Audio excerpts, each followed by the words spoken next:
gets back home tonight. And the clock just starts right over, and the walls come closing in, and the bathroom dips and then twirls, and your eyes get sunken in so deeply you can't recognize the face you see so easily. No one gets back home tonight. Are we live? Yes, we are live, and I had music. The reason why I was freaking out is because I didn't realize my stream. Well, I kind of did. I had my stream playing music, so all of a sudden, like, I was hearing the music through the Riverside, and then I heard it through the stream. I'm like, crap! I need to mute this. Oops. Anyway, I guess we're live, folks. Hi, welcome into a dog barking in the background. Welcome into Transpotting. I am one of your co-hosts, Riv. We've got Samara. Say hi, Samara. Hi. We've got Jess. Hello. And we've got the effervescent Taryn. Say hi, Taryn, please and thank you. You didn't say hi. You just waved. Hi, Taryn. Please. You gotta say hi on to this the bitch too. non-visual people at home. I'm gonna wave like, hey, y'all. Yeah, perfect. I Nailed don't think they it. can see And that through Spotify. oh my goodness. Did it. Welcome in, everybody, to today's podcast. Today we are going to be joined by and interviewing the wonderful Taryn Talley. Hi. Just pass around the introductions. There we Just go. passing more introductions left and right. Should I? Yeah, I mean, do I introduce myself first? Please introduce him and get rid of this awkward silence. This is awesome. I'm loving this. I will. Okay. So I am a marketing leader and LGBTQ2SIA advocate. So I split my work and social media presence between marketing and leadership and AI and thought leadership, and then also advocacy, sharing information, calls to action for the community, and just kind of working on those two angles. So yeah, was that too short? No, that's lovely. That's lovely. You're perfect. And I'll chime in that Taryn and I, although this is River and Taryn are also familiar, but Taryn and I have co-hosted a few episodes of some podcasts, very memorable ones, honestly, together a couple of years ago. So it's been a while, but we have chatted many community things before. Yeah. So thought it would be awesome to have her on and talk about, hey, all sorts of stuff. Have a few ideas. Anything, yeah. But yeah. Well, first of all, let's see. I don't know. Where do we start? Okay, you mentioned marketing and such. So I will take it there, although we're not usually the career focused podcast. But hey, that can shift day to day, episode to episode. We're here to highlight our wonderful trans creators. So whatever that means, we highlight Absolutely. Highlight, spotlight, etc.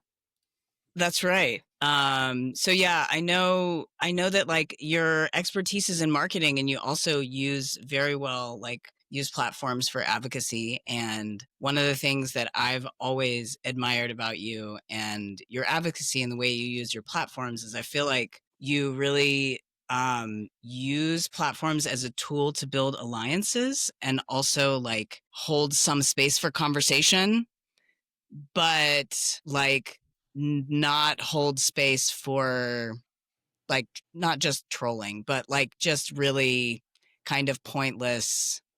Like you have a really great way of like, I feel like filtering and moderating. And so I wanted to just ask you if you care to speak to that a little bit, because I feel like that's something that you really excel at. And it's something that I'm always impressed with, like, you know, your content and what you're putting out, that kind of balance. So yeah, so like for me it was you know, when I started, so I featured in an Authority magazine article on thought leadership.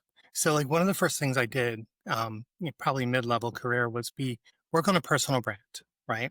And then that personal brand changed as I changed roles, changed expertise, and transitioned. Like the personal brand that I have now started really being developed in earnest in 2013. So I came out on social media first, right? So I didn't start transition until 2018. So in 2013, I was that kind of like just the trans girl on Twitter. So like, you know, just going out there, writing content, And I got just a really good response. I built a huge following on Twitter pre-Musk to like 12,000, huge for me, but it was like 12,000 followers. And I would just write things not to like, there's plenty of doom scroll. There's plenty of trolling. There's plenty of like people going back and forth. I wanted to do pure information, right? So like some of my intersections of being mixed indigenous, like integrating that in there, highlighting two spirits, right? In the existence of two spirit people. And then of course, just like how laws are impacting us, calls to action for like, like, right. I think we talked about it yesterday, right? With Newsom, it's got five bills sitting on his desk to sign.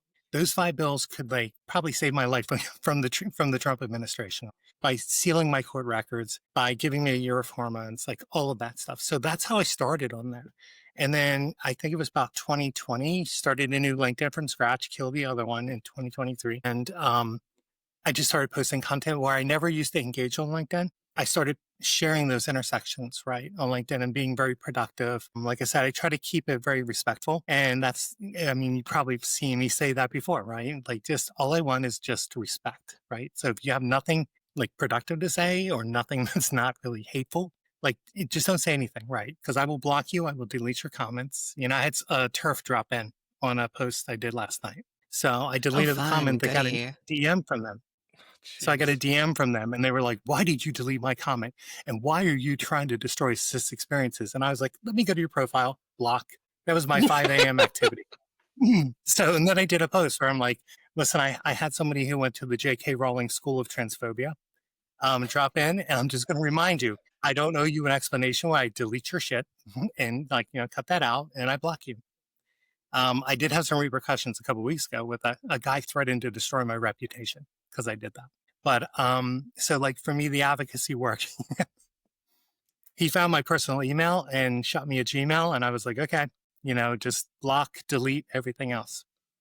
But that personal advocacy was developed through Twitter, and just like I used to get feedback from people that, I was in pods on Twitter with, and they were like, I can't believe that you stopped and literally answer the questions. So I'll do a post, somebody like asks a question, or they're like, my grandchild's going through this. Like, what, I stop and I answered every single one, right? Because if people are taking the time to ask, to educate, I mean, that's so rare nowadays, but it's like back then I could take the time, right. And drop in and have a conversation with somebody, maybe give them some tips or some recommendations they could do to maybe make their relationship stronger. So like for me, it was, I guess it was kind of a labor of love, and that's how it started and where it's migrated to, Jess. Yeah.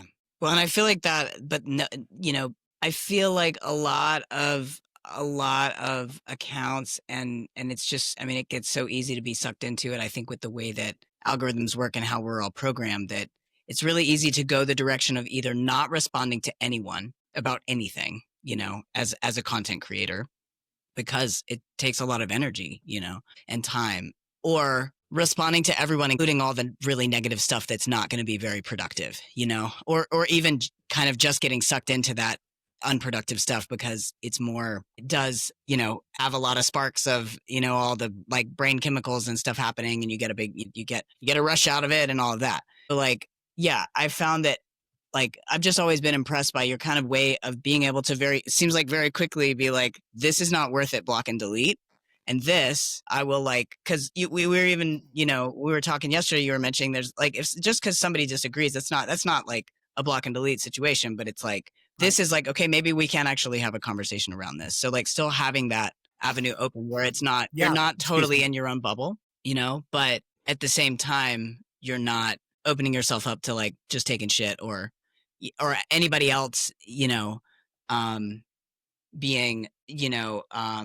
demeaned under your posts, basically. Well, a lot of people, when they don't want to get shot down by the platform, they're using coded language, right? So I did a post. So I do social media for CEO in New York, and they focus on DEI. So they want, we were talking about this SHRM issue, and I kind of brought that up with you, Jess, yesterday, was like, so the Society for Human Resource Management, they give certificates out to hundreds of thousands of HR people. Like they are an education body for that. So they're platforming Robbie Starbuck and Van Jones to have a panel discussion on DEI. So Robbie's anti-DEI feels like trans people should not get employer-sponsored healthcare because they're trans, and all the other hateful things he says. So I took my client's post and I said, you know what, let me just put a repost on it real quick. And I did a little blurb, and at the end I go, so Sherm, do you really think because I am who I am that I don't deserve to get employee healthcare? Because the dude you're featuring believes that. Sherm was on my post, it was the only one that Sherm responded to. And then all of a sudden, like all these, everything just hit, and the thing blew up to like almost 100,000 impressions. So, in there, I was blocking people left and right. Just kind of like, as soon as I hear the coded language, I'm like, okay, delete comment, block person, got 2 windows open. And I had one guy come out. I know he's a conservative, and I know he's using the real smooth language to make it look like, hey, we're not really fascist. We're not really fascist. Just a little bit. We got a little bit, but we're not fully there. We just want we are. merit-based hiring or whatever the flag they're waving today, right? And I allowed those comments to remain, right? Because he was respectful. Everybody else is kind of like, well, you should do this, or it's only merit-based hiring. I don't know what your problem is. That's a delete. Right. So when you're respectful, I'm like, listen, and I put a message on one of his replies, and I was like, listen, I'm like, Dante, I know what you're doing. I know who you are. I see through your coded language. I said, and I'm going to allow this to remain on the post, but like, let me tell you, I see you for who you are. So thank you. But no. And I think sorry, go. I was just going to say, like, you're hitting on a lot of good points here with what you're saying is that I think that while disagreements are going to happen, like they happen, people are not coded all the same. Heck, our last podcast we did, there was disagreements between the 3 of us, but it's all about how you talk about them, how you engage with it, how you still need to be respectful of each other and be willing to be open to things. You can't come into a talk and say, you're wrong. Okay, what does that actually fucking do? Yeah. You go nowhere. Well, you have to, I feel like in a debate, you have to have some middle ground, right? So like, I will listen to a respectful argument. I can disagree with it. I can argue against it, but I'm going to allow it. But it's like when people like cross that line, that's where it's got to get shut down. So just to answer your question, it's a lot of moderation. I mean, there were times like my tweet record on Twitter is 150,000 tweets in 7 years. So like every day I used to get up and mean tweet Donald Trump between 2016 and 2020. So like I can be, I can be that girl. But I can also create like a lot of content that's, helps people, inspires people. I mean, I did some fundraising and turned a Georgia district blue. And I think what was it? Was the midterms? Amazing. Would have been 2018 or 2020. But like raised $30,000 online through Twitter, getting Carolyn Bordeaux in and breaking a Republican hold on a seat for 45 years. Right. So like there were a lot of positives I did. I got to write some posts for Democratic representatives. So like there were some great opportunities, but it's like it's a balance, right? Like I can't go mean girl on Trump and then. What's that? I was just saying that's amazing. Sorry, I think you might have just cut out there for a second. Maybe, yeah. But that's the thing. It's like that's the balance, right? So it requires time, it requires moderation. Yeah, 150,000 tweets is exhausting, but doing it for the cause and for the people in the community, worth it. I am really curious to know what is the process like? Because I've never been on the other side of, and maybe some folks out there want to get involved in local community, local politics. What was that process like in terms of raising that money for that candidate, in terms of helping to flip that state? Yeah. I'm sorry, not that state, that county. Tell me more about that. I'm really curious. House seat. Thank you. Yeah. So I kind of flew in. Yeah. Sorry. Being visible, right? So that's social media for me is about visibility, and with visibility, opportunities come. So I was engaging on a person's post who does fundraising in LA, right, for Democratic. He's a Democratic fundraiser, relatively well known. We started talking, kind of just, communicating back and forth. And he asked me if I'd be interested in supporting flipping House seats. Now, this was during first era of Trump. And my answer was, hell yeah, whatever I can do. He would do the original content, and I would just re-elevate it to my audience of 10, 12,000 people and constantly do it. So it's like the opportunity I had to write for House members that came through just like somebody recommending me to a group, right? So like the more visible you are, the more opportunity you have that comes your way. And then you can say, you know what, I'm going to pursue this, or I'm not going to pursue it. The post I did for Carolyn Bordeaux, I did original content. I did reposting content. I was on like every fundraiser. So, you know, when the DNC sends you an email, like Carolyn needs money now. We were part of that, but on the social media side of it. Text, So, tweet stop to prevent these texts. Oh my God. I hate those so much. I'm there was sorry. no I tweet know, stop like, launcher for that. Yeah, I was just on it. Yeah. Sorry. ugh. I like to shoehorn jokes in just under the wire. Just really, just like that. Totally got it.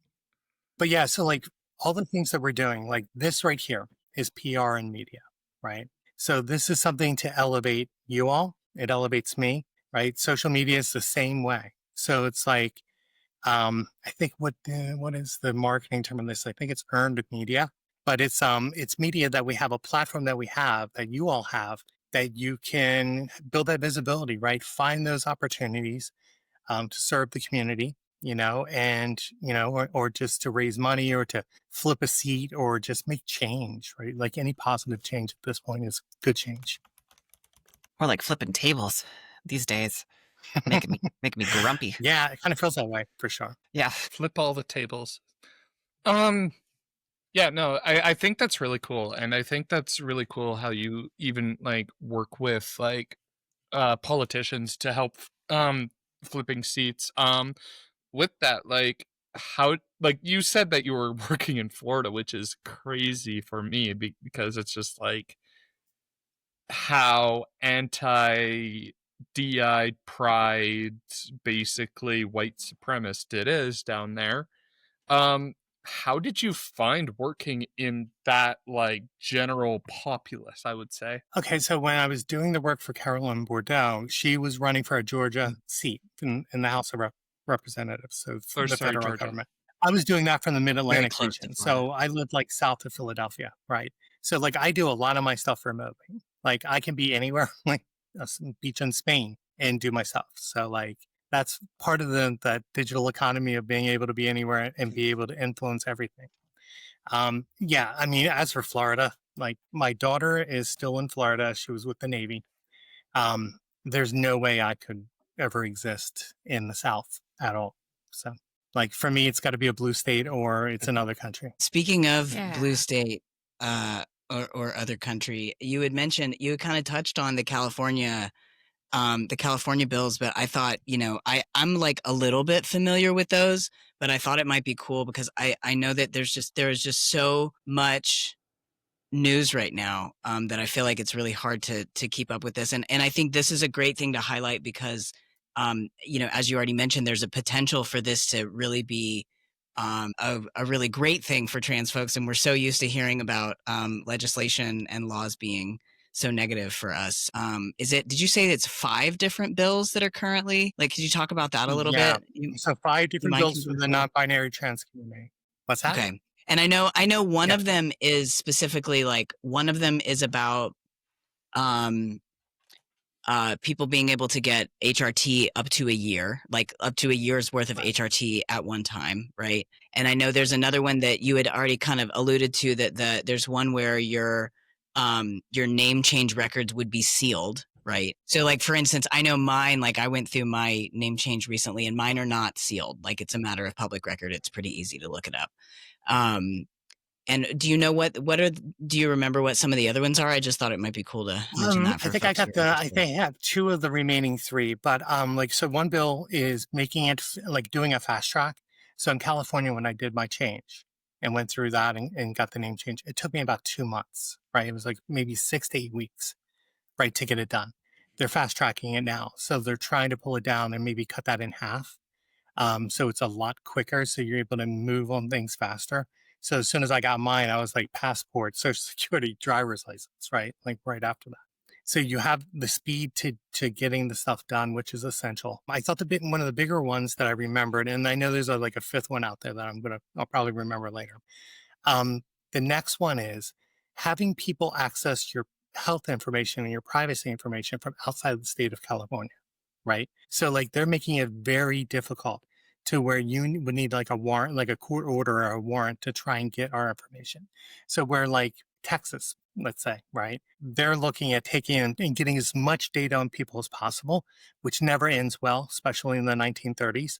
And I think for California, they're trying to protect against that, right? Like against Greg Abbott and the people from like just being able to subpoena, like trying to access our data. So it's more of a privacy protection. Yeah, that's a Yeah, there's fun a lot thing of that things we're I'd like to actually see going. Texas change. Yeah, that's actually a fun Sorry, thing I we're was going through responding to right the now comment. in Alberta. Yeah. Here in I love Canada, their where I'm from, we're actually going through that with trans youth who want to play like sports in high schools and things like that. Because our premier thinks she knows better than doctors. Um, and so now if kids want to play sports in high school, sorry, not kids, girls, because, you know, we need to discriminate against females as well as trans kids. Um, always that have. they have to sign a paper that basically says that yes, they are cis female, and if anybody questions it, anybody, they have to provide the birth registration, not certificate, birth registration for their child to prove it. And yeah, it's horrendous because of the fact of like you have to sign off on your girls playing sports, which has actually reduced the number of girls that want to play sports because none of them want to actually get these papers signed. Also, parents are busy, and I don't know about you, but when I was Yeah. in high school, my parents were horrible at signing papers. um and B, the emotional damage to a girl if they get called out for another team thinking that they're male because they're just a little bit more gifted than somebody else. Yeah, I mean, we have a student athlete, B. Hernandez, in California, Mhm. and there is literally a roving band of trolls that show up and troll her at every meet, at every competition. Like we're talking like Oh. people in their 30s and 40s just harassing a teenager, just trying to play sports. All of her fellow student athletes are fine with it, right? Nobody's complained. You know, nobody's seeing like an unfair advantage or anything like that. I mean, how I think that, and this is just my personal opinion, but I'm going to share this. So, like, how I think the other side looks at trans women as athletes is they see an NFL linebacker, right, with some electrolysis and some lipstick, right, you know, and that they're just going to break somebody in half. Even in San Jose, like, so I live like pretty close to San Jose.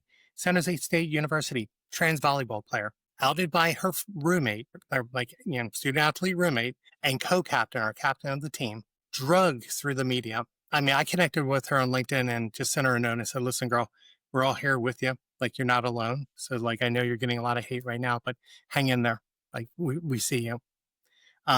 And, you know, she was getting harassment. And I looked at her stats, like, you know, like her physicality. She's the exact same size and weight as my niece, who's cisgender, who was playing collegiate volleyball and touring on a national team, right? So when people are like, oh my God, people are breaking, their faces are shattering when they're getting hit by this ball by this giant player with this advantage. I'm like, she's the size of my niece Lauren. So I'm like, no, there's no advantage, right? Like, it's just like they find these little things that they just want to harp on, and their lack of understanding on who we are because they see us more as a political class and not like a human class, you know, is like that ignorance fuels all this conversation. Like, I don't My particularly want to play sport. I mean, like for me, I played football when I was in high school because I love yeah, the sport, right? But it's like, you know, I don't have a burning urge to enter up like some 50 plus because I'm in my 50s, but 50 plus like community sport thing, right? But for others, I want them to have the chance to have that component of their life, and really feed their competitive side, and, you know, learn how to be on the team, and, you know, just learn to be part of something, right? And I just feel like the ignorance on the other side is preventing that. absolutely. And my favorite example, my absolute favorite example about this whole trans advantage in sports over females is in the Olympics. I think it was 6 years ago. There was the weightlifter, the trans weightlifter from New Zealand that competed in women's competition, who didn't even podium. How do you talk about the fact of trans females having all these advantages of muscle mass, bone density, of whatever, and they don't even podium in the sport that would give them the greatest advantage? Yeah. I mean, my example of that is Riley Gaines, right? And like she tied for fifth. She tied for fifth. She didn't tie for first. She didn't end up second because Leah beat her. She tied for fifth, and she made that into a cottage industry. I mean, hey, like if you can make a tying for fifth place into a career, like that's great. Good for you. But yeah, there was no like she wasn't beat out and lost her whole thing because of a trans. And she was okay with Leah. Like I don't know where she flipped, but I've read articles where she was fine, knowing that Leah was participating. And then when she tied for fifth, I guess like whoever, Ben Shapiro or one of those other guys was like, "Oh my God, we got to get you on the talk shows and do your thing." You know where it actually annoying. You know where it actually stemmed from? I followed the Leah Thomas thing for a while. It was not in the final competition for podium. It was in the qualifiers that actually came out, because somebody who placed 17th. So Leah Thomas was like, I think she was top 10. I don't even think she was in like the top 5 in the qualifiers. But somebody who placed 17th didn't place, and because of that, they said Leah Thomas was the reason I didn't place. Not the other 6 people who beat her. Leah Thomas was. And like it was interesting because I was reading like all these articles about the thing, and Leah Thomas, well, first of all, she placed in the top 10, so she didn't even get top 5 for the qualifiers, which means for her to win the final competition, the finals, means that she worked her ass off to get there, first of all. Yeah. Secondly, when you read like, it was a reporter and who was also talking to some parents, when they were talking about how she swam, they said that she looked like a natural. She looked like she was at home in the pool. So I mean, if anything, she had a natural advantage because she was a Michael Phelps, so to speak. She had that ability. Yeah. Also, she worked her ass off to go from top 10 to first. Yeah, I mean, there's so much, like, that's what people don't understand. There's so much work involved in that. I mean, when you're a collegiate athlete, you've probably been doing it for like 8 to 12 years, right? Like you were getting up at 6 a.m. and you were dragging your parents out at 6 a.m. for a swim meet when you were 10, right? It's like this stuff doesn't just happen in a year or two. And like Phelps is a great example of that. I don't hear anybody talking about his unnatural, ungodly abilities, like with his wingspan, his length of his arm, and the size of his feet. I'm like, Jesus, the guy's like half dolphin, right? Nobody grudges about that. To feel pain. It's even just, I mean, like, just like humans are all different, but it's only certain things that are cherry picked to be claimed as a disadvantage. Listen to this great podcast called Tested. And I think it's done through, if it was through the BBC or NPR. I mean, it was like a major media who did it. It came out a few years ago, but it's like a mini series, and it is not about trans athletes, but it is very relatable to trans athletes because it is about sex testing in women's sports and the history that which is about trans athletes, but specifically what they cover is athletes who have ended up being deemed intersex. Whether they consider themselves intersex or whether that is like kind of a point of contention between them and the athletic like committees and such. And it's specifically about like it follows some women athletes from different places in the world going through the Olympics, the last few like Summer Olympics, and it talks about like the history of basically the history of women's sports. And I mean, it's the history of women's sports is a really huge topic too, but like it talks about the history of women's sports specifically within the context of sex testing and when women started to be allowed to compete anyway, and when they were separated from men because they were sometimes like beating men in things, and like men couldn't handle that, and so they and then basically what has happened with intersex athletes in the Olympics is similar in a way to what has happened with some trans athletes, in the sense that they like were allowed and now they're not. And they also were allowed in some races, they were like allowed in like, I don't remember if it was like the sprints or the distance races, but there was this period of time where there was like a certain sex testing that was mandated only for certain types of races, like only for certain distances. And so then there were like these athletes that like, they like changed the distances because they had been like found to have high androgen levels or whatever. And so then they like changed the races that they were running so that they could still just try to compete. And then they were like mandated out of that. So it's like, it's a super interesting, just at the point of like, kind of really showing how much it's about control. It happened to be that these intersex athletes were also all from like developing nations, and like specifically from, I believe they were all from Africa, like the ones that were banned. And so it's like it gets into like a lot of that. And so then at the end of the whole series, they talk about like, this relates to trans athletes too, in a lot of the same ways. Like you can make all of these same points, but that it's really about men controlling women, as far as the rulemaking and deciding who gets to participate in the sport. I mean, I think you had a really important angle with the racism, right? Because there is a ton of racism involved in that. I mean, when you see like some of the recent examples of male security guards bursting into bathrooms because they thought they saw a trans person, and they happen to be black or brown, right? And there's it's just that weird intersection that, that it's like, that's what's going to impact the most people, right? Is seeing the people that maybe don't fit the atypical body type, that somebody expects you to have, right? So I like how you highlighted that, because I mean, it's very important to call that out as well. That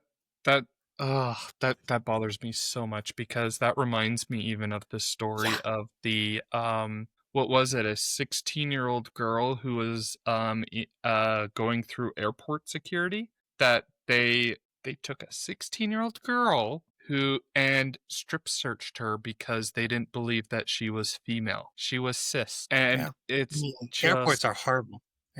My worst experience was in India. I had an amazing 12-day work trip, and I went to a women's bathroom because I had a couple too many pints before my 3:00 in the morning flight. And somebody called security, and I had just walked out of the door, and they weren't expecting somebody my size because I'm kind of a little on the taller side. So like, was 6'1", now I'm down to like 5'10" and a half post transition. But security, so like, if you've ever seen those like Jason Bourne movies where he just walks out of the room as like 20 guards run in, that's exactly the exchange. I turned to look at them as they were running into the women's room. Got to so the they gate. Didn't even clock you. They didn't clock me at all, because I was in like neutral. I was in a kind of very gender neutral travel flows, so they didn't even clock me. Got out of there, got to the gate. Now, like, just a reminder, when I got my visa for India, I declared that I'm a trans woman. Like, I had to like literally put that on my visa. So when I got to the gate, the guy looked at the visa. So like, the security before you get to the gate sent me through the men's line, and then he proceeded to jam a wand between my legs several times, and then crush my breast with the same wand. I literally put my hands on my head, and I was like, and he's like, "Are you a gent?" And I was like, "I am a trans woman." I mean, 2,000 people in this airport area. He finally got pissed off at me and just let me through.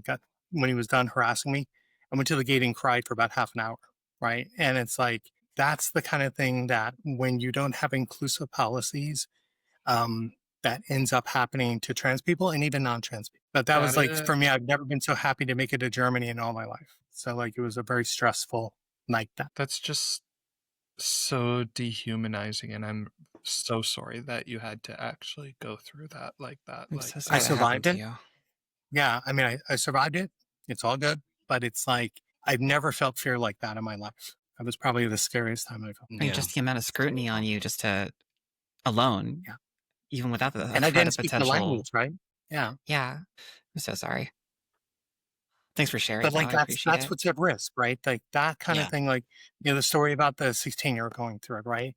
Like these are dehumanizing things, right? To make us reconsider things. Like I still feel like right now I can't leave for like a vacation. I can't just pop down to Mexico because I think I'm going to have some trouble getting back in, right? Like I feel like there's going to be something happening when I get back in. So I'm like, if I'm leaving, I just got to wait it out, save the money, and then do my thing. But Yeah. it's funny you talk about that, because even for me in Canada, like I can't imagine how it is like in the US, but even for me in Canada, like I'm terrified right now to fly, for the simple fact that if for some reason my flight is diverted to the States for some aircraft emergency or something, or there's a storm at the airport, if I get diverted to the US because I'm not a US citizen, I have to go through all the customs and everything else. And because I've been to the States before, they have me on record. And all of that's changed, and there's many, many, many horror stories of trans people going to the States, and they take their passports, they take their birth certificates, they yeah, take all forms of ID away. So, okay, so I'm in the States, all my ID is taken, all my passport and everything. How the fuck do I get back to Canada? right. I mean, what it is, they illegally detain you. I mean, we've Yep. seen it Yeah. with just regular cisgender Canadians, right? They're like locked up for 7 days. Like, and I have no idea why. It's like the level of hate and just, I just, it's hard for me to comprehend in my mind, right? Like how people can be so empty and just, and just not care. Like when people are like, what is the world lacking? In those kind of like little engagement traps on social media. Sometimes once in a while I'll pop on there and I'll be like, fucking empathy. That's what they're lacking. They're Empathy. lacking the ability to stand in another's shoes and to understand their experience and to hold space for that experience and to kind of let that experience flow through them and change their mindset. Like that's what they lack, right? And it's like this. Sometimes I feel like it's like this country, like the U.S. It's, or it's starting for the like Europe. It's starting in various places, right? Where we're seeing better wins for the trans community, and like African states like Kenya, I think, just had a law that allows third gender classification. India is getting stronger on trans rights. I happened to run into a couple security people that were horrible human beings. But as a whole, that country is moving towards that kind of inclusion, right? So I feel like some of the world that likes to think of itself as the top of the top is failing many people. Those other countries that are working, like the countries that are in the BRIC area, people are making substantial changes for people's lives. It gives me a little bit of hope. Right. Kind of to shift the subject here, because I feel like we're kind of bringing the mood down. I'm sorry I'm being a Debbie Downer. I'm like, No, this is great probably shouldn't have conversation. told that I'm story loving about it. what I'm happened. loving it. But I have a question that's kind of just to get to know you a little bit more, because I mean, heck, that's what we're here for. We're here for and you. we're here for you. It's the Taryn show. It's a Taryn show. How was your experience with transitioning and working in social media and working out there? Because a lot of the people who, unfortunately, we get to talk to and work with and everything else are Caucasian, white. How did you find? How was your experiences? I guess being a BIPOC trans person and getting to see how that was and work through that. If you don't mind me asking, if I'm wording it wrong, I apologize. But if you don't feel No, you're comfortable, you fine. could say no comment. No, you're fine. I mean, Yeah. there are differences, right? I mean, we have the data, we've seen the statistics. The community as a whole is not in a great position. It can be even more difficult for brown trans women and mixed race trans women. And it is definitely worse for Black trans women, Black trans men. You know, like for me, I kind of like the way I look at it is just being mixed race and being BIPOC. I feel like a third or fourth class citizen. And I feel like, you know, there's another level of people below me, right? That get treated worse to the point to where their life expectancy is 35 years old, right? For a Black trans woman. So like my race factored in more before transition than it did after transition, to be honest.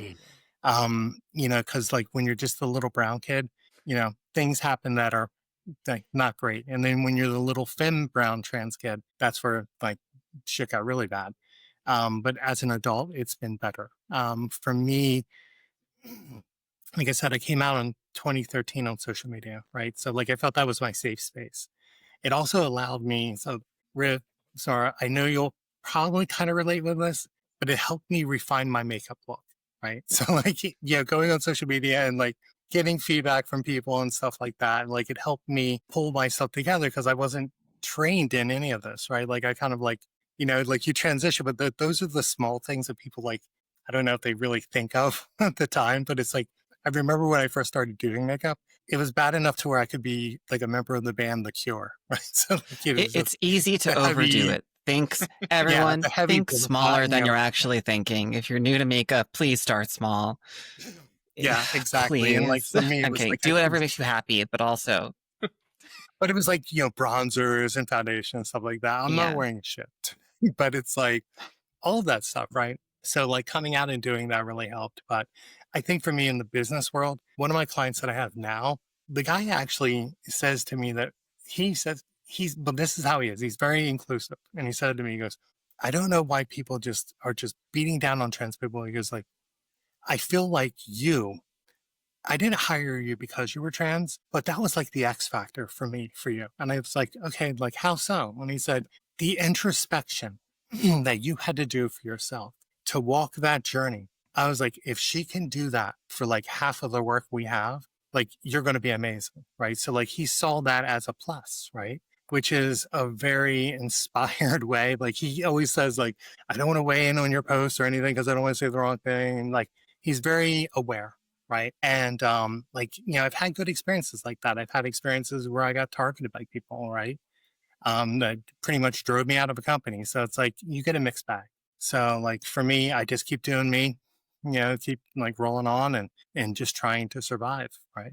Kind of like what we're all doing. That is such a cool thing to hear about you getting like almost uh an, a bonus into the job, like almost picked because of that. That's kind of cool to hear that being trans being that extra superpower, if you will. You Yeah. could say it's a transferable skill. It is.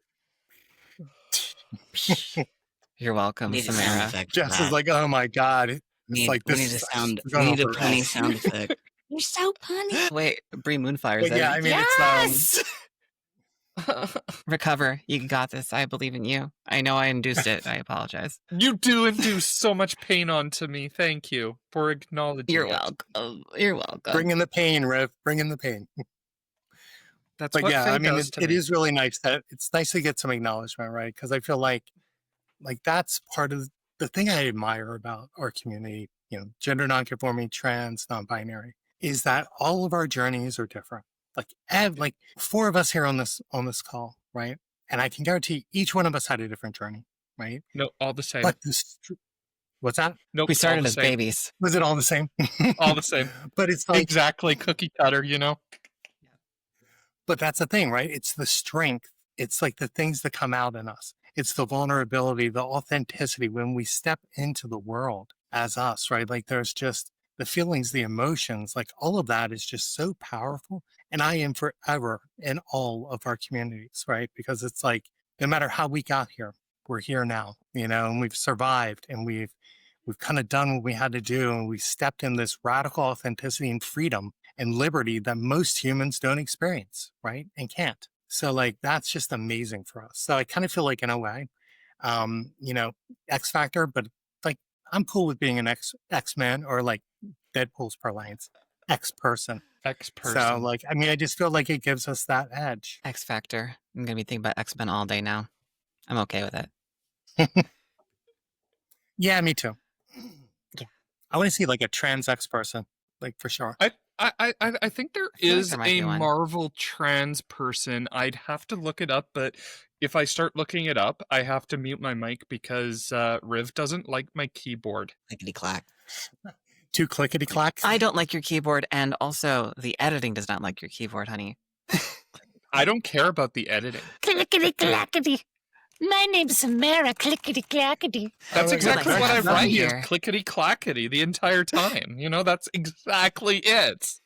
Oh my God. Well, I know there was one in the DC universe, the TV universe, right? When Supergirl had Dream. Mechanical keyboard? Like that was a great inclusion. I think it was Dream, right? Dreamer? Dream? Dream was the Dreamer? Yeah. Trans Yeah, I think actress, so. trans character. Really Yeah. positive Oh. storyline. And actually, I just looked it up, and holy crap, there's actually a lot more transgender Marvel characters than I thought. There's Oh, 8. nice. Wow. Just nobody has anybody made it into a movie though. Yeah, you know, less than Nobody's 1% made of it the into a trans movie. of the Marvel characters.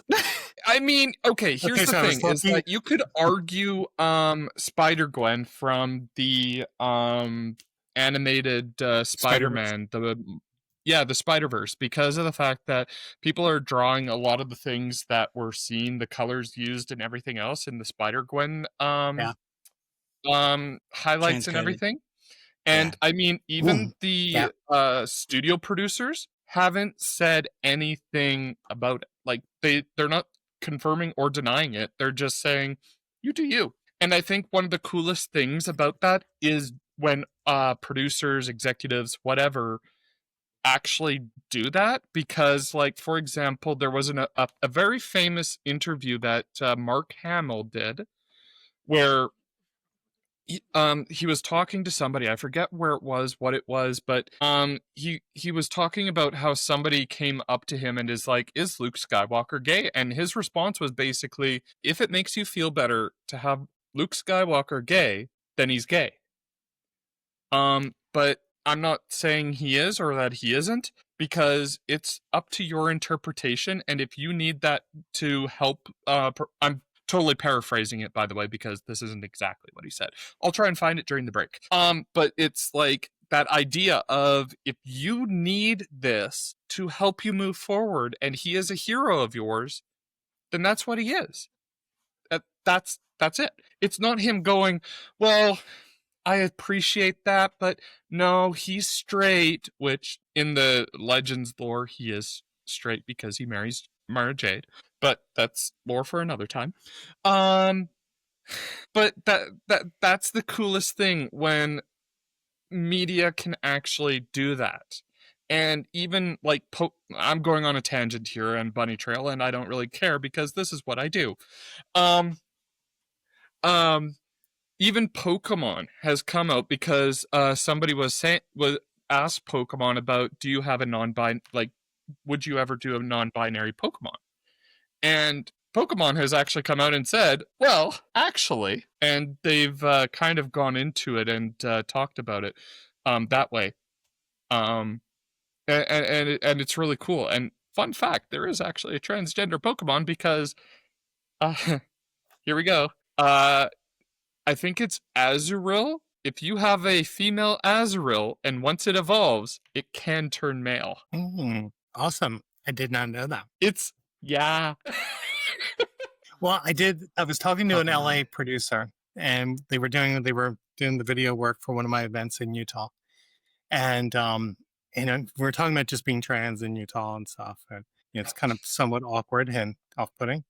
And I told him, I was like, listen, I walk into the drugstore like I'm walking in a runway in Milan. I said, I'm kind of like your trans guardian of the galaxy. And he goes, girl, I know Kevin Feige. I'm going to mention that shit to him. I was like, please do, because that would be cool as shit. That would be cool as shit.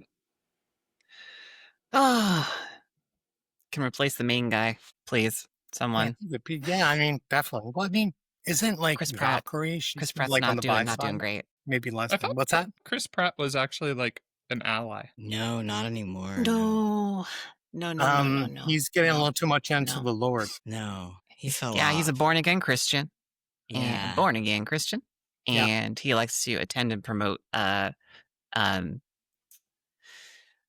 churches that are very specifically non-LGBTQIA to us. Yeah. I won't get into it more because I will soapbox, and you don't want that here when we have 5 minutes till break. So, Well, I mean, we could. This is almost a good breaking point. If we want to do a quick 5-10 minute break here, and kind of go. Let's Yeah, break at the man. Pratt. Let's Let's just break at the Pratt. break at the And Pratt. Riv, we love your soapboxes. You can soapbox anytime. I just went on my little bunny During trail intermission. tangent, so when we come back. Yes, when we come back. I mean, we can also Sounds- not go anywhere during intermission and have even more bonus content. Well, you'd never go anywhere That during shameless plug. intermissions. I don't, because I am dehydrated. Yeah, I need to actually I fill need it a with refill. water because Yeah. I don't think this is really good hydration. That doesn't look like It's it provides caffeinated. hydration. Yeah. Oh, it's Is that like an caffeinated. IPA? By the way, Peace Tea sponsor us. Oh, tea. Peace tea. Okay, play us out for the break. You're not my mom. Yeah, I'll do it. Not because you told me to. Snappy. No one gets back home tonight, and it's so